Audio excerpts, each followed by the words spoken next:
அண்மைச் செய்தி. அஜித் குமார் மரண வழக்கில் இளைஞரின் குடும்பத்தினரை கட்டாயப்படுத்தி அழைத்துச் சென்று ரகசியமாக திமுக பிரமுகர்கள் பேச்சுவார்த்தை நடத்தியதாக அண்மை தகவல் வெளியாகியிருக்கிறது. இது தொடர்பான புதிய வீடியோ வெளியாகியிருக்கிறது. பெரும் பரபரப்பை ஏற்படுத்தியிருக்கும் நிலையில் இது தொடர்பான காட்சிகள் வெளியாகியிருக்கிறது. இது பற்றிய கூடுதல் விவரங்களோடு இணைக்கிறார் எமது செய்தியாளர் சல்மான். அவரிடம் விவரங்களை கேட்டு பெறலாம். சல்மான், இது பற்றிய விரிவான விவரம் என்ன? பதிவு பண்ணுங்க.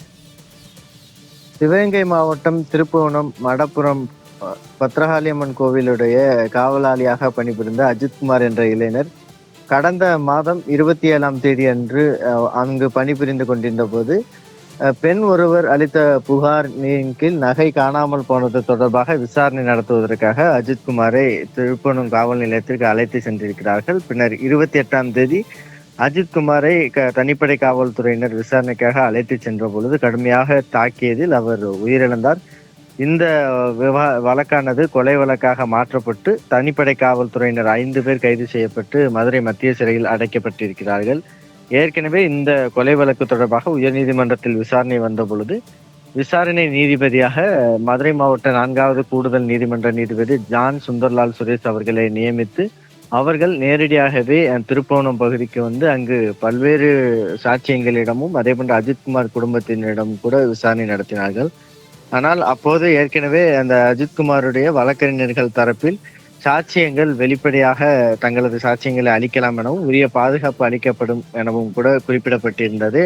மேலும் அந்த நேரத்தில் அவர்கள் இதுபோன்று அந்த வழக்கு விசாரணைக்கு வரும் பொழுதே இதுபோன்று சில நபர்கள் அஜித்குமார் குடும்பத்தினரை அஜித்குமார் உயிரிழந்ததுக்கு பின்பாக நீதி கேட்டு போராட்டம் நடத்திய போது அவர்களை மிரட்டி அழைத்து சென்று தனியார் மகாலில் ஒன்றில் அடைத்து வைத்து விசாரணை செய்ததாகவும், எனவே அந்த நபர்கள் குறித்தாகவும் விசாரணை நடத்தப்பட வேண்டும் எனவும் அந்த வழக்கு விசாரணையின் போது குறிப்பிடப்பட்டிருந்தது.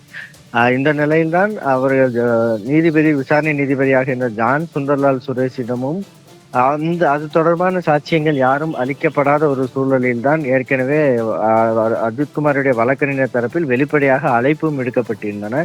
அப்போதும் கூட யாரும் அது போன்ற அந்த மண்டபத்தில் நடைபெற்ற விவகாரம் தொடர்பாக எந்தவித சாட்சியங்களும் பெரிதாக சொன்னதாக தற்போது வரைக்குமாக தகவல் இல்லை. ஆனால் மீண்டும் உயர்நீதிமன்றத்தில் ஒரு வழக்கானது தொடரப்பட்டது. அந்த அஜித்குமார் கொலை வழக்கின் போது நடைபெற்ற போராட்டத்தின் போது இதுபோன்று சில நபர்கள் அவர்களது குடும்பத்தினரை அழைத்து சென்று மகாலில் அடைத்து வைத்து பேச்சுவார்த்தை என்ற பெயரில் மிரட்டல் விடுத்ததாகவும், எனவே அந்த விவகாரம் தொடர்பாகவும் விசாரணை நடத்த வேண்டும் எனவும் வழக்கு தொடரப்பட்டிருந்தது.